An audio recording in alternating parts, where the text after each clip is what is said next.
Hi, everyone. Hey, let's take a look at Chapter 3, Part 1. There's three terms we want to talk about in this chapter. Momentum, that's inertia in motion. And the way to calculate a number for for momentum, is to take the mass of an object and multiply it times its velocity. And then in algebraic form, there we go. Momentum is usually symbolized with the letter P, and then we got mass times velocity. Okay, and you probably have a feel for momentum already. Large objects that are going very fast carry a great deal of momentum. In fact, a huge supertanker typically cuts off their engine several miles from shore, and they just kind of coast on in. Now, the huge, massive supertanker has so much inertia, and when it's in motion, it keeps moving forward. And if you take the velocity times this huge object, you get a great deal of momentum. The second term is impulse. Impulse is a change to momentum. And you can calculate a number for that by taking the force on the object and multiply it by the time the force is being applied.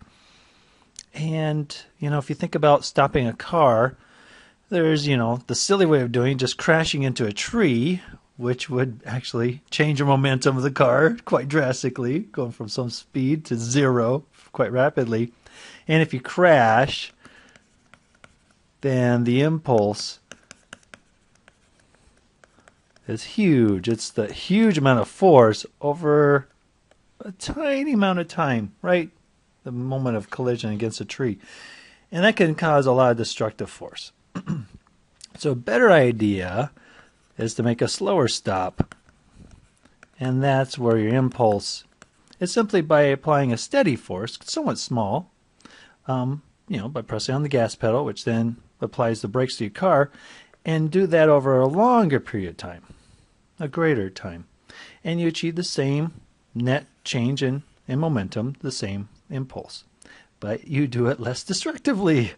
And down here we have things that kind of prevent destructive accidents. These impact attenuators are called. And if we look over here at these barrels, the idea is that the first barrel has a little bit of sand in it, the next one has a little bit more, the third one even more.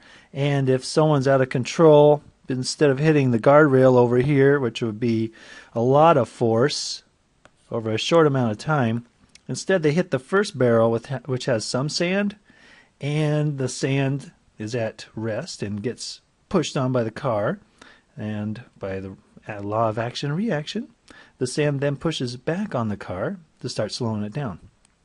And then the sand goes flying around and kind of dissipates the energy of the collision, and it's much milder than if you strike the guardrail directly. And as the car plows through all these barrels, it's steadily being slowed down by a significant force, but it's spread out over a larger time. And so, the force times time gives it the impulse you need to slow the car down and hopefully stop it before it hits something that doesn't move.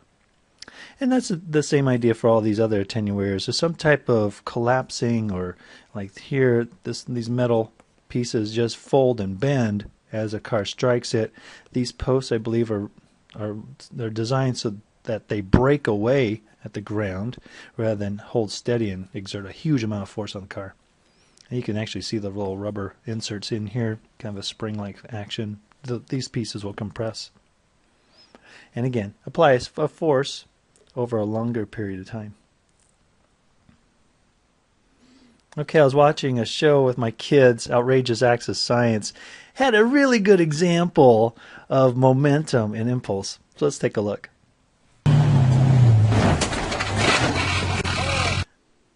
Okay, so the man's holding a ball, and the ball's going to do two things. One thing it's going to do is it's going to spread out the time at which the truck collides with the man. So the ball begins to compress, and that just takes some time. And as the ball compresses, more and more force from the car gets applied to the man. The second thing the ball does is it spreads out that force across his torso. And so instead of, maybe his hip bone hitting the front of the truck, which would, in a short amount of time, which would be very destructive, ouch, instead the ball spreads that force out over most of his body, and actually increases the time at which the force is being applied.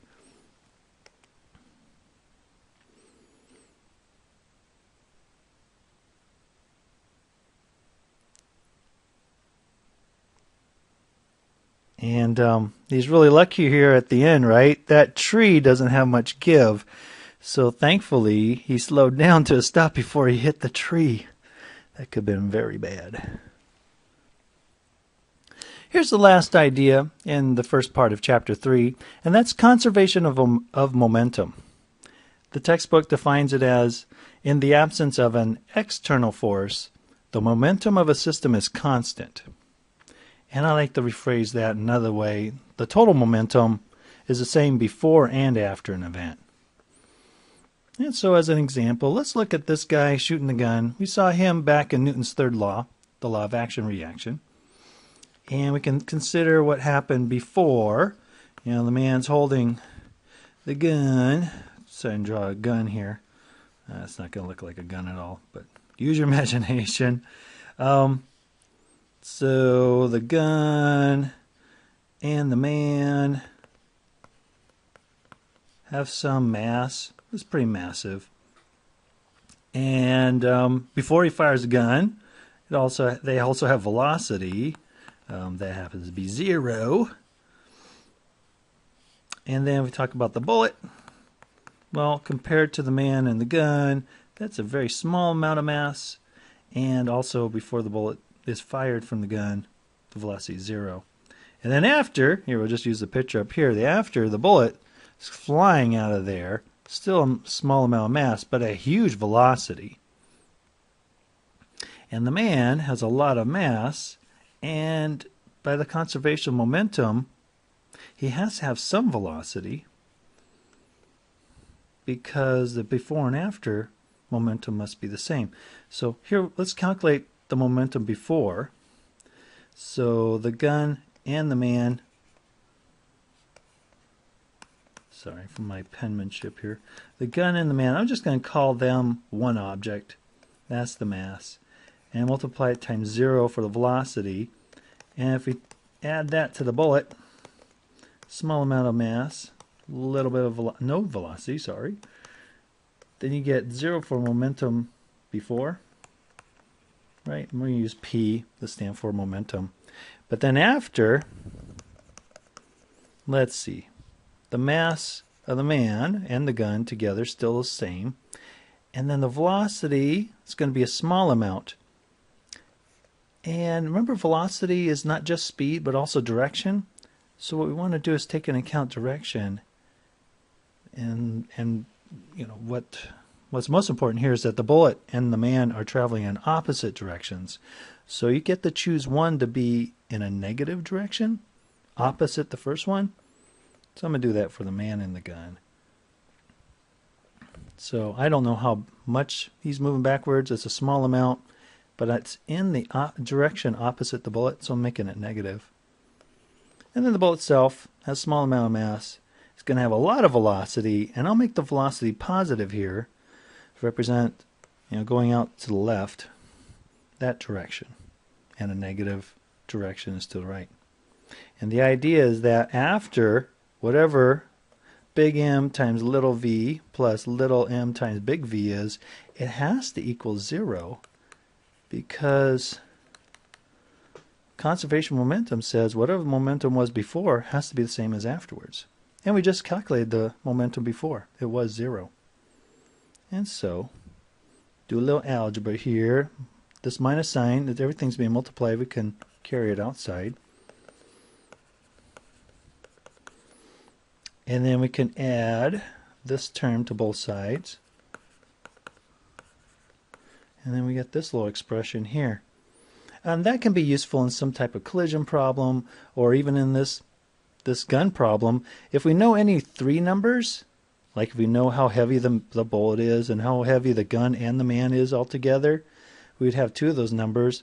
We just have to know either the velocity of the bullet or the velocity of the man, and we can calculate the missing one. So if we know any 3 numbers, we can calculate the missing one. Probably easier to use a radar gun on the man, see how fast he's flying backwards. And then we can calculate how fast that bullet left the barrel of the gun.